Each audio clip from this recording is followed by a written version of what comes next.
皆さんこんにちは、メオチューブクラフトです。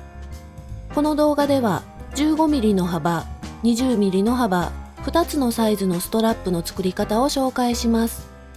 どちらのサイズでも作り方は同じです。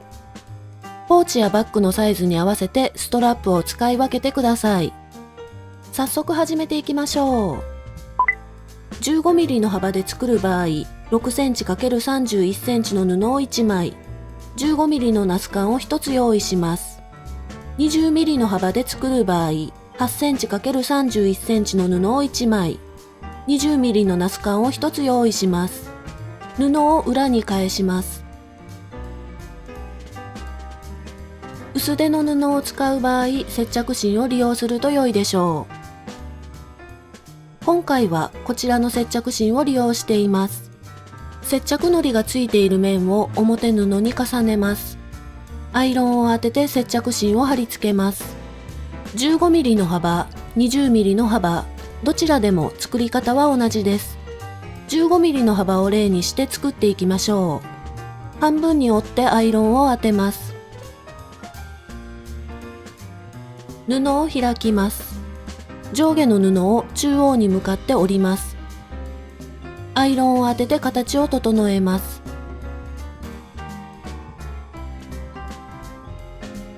半分に折ってアイロンを当てます。このようにアイロンを当てることができました。上部をクリップで留めます。布の端から金具を通します。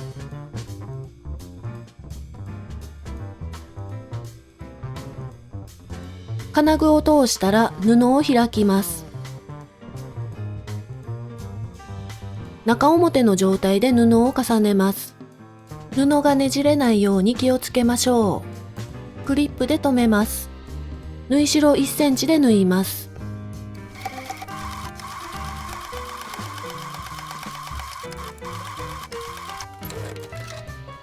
このように縫うことができました。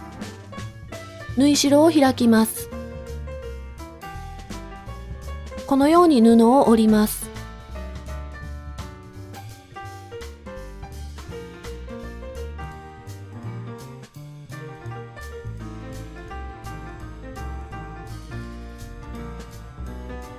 縫い目を合わせてクリップで留めます。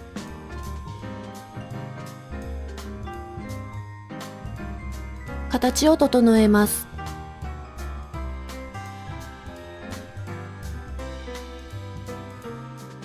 周りを縫い代 0.2 センチで縫います。布のつなぎ目から縫い始めると良いでしょう。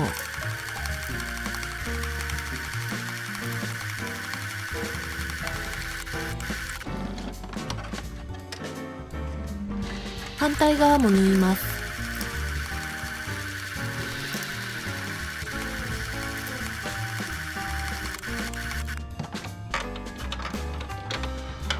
このように縫うことができました。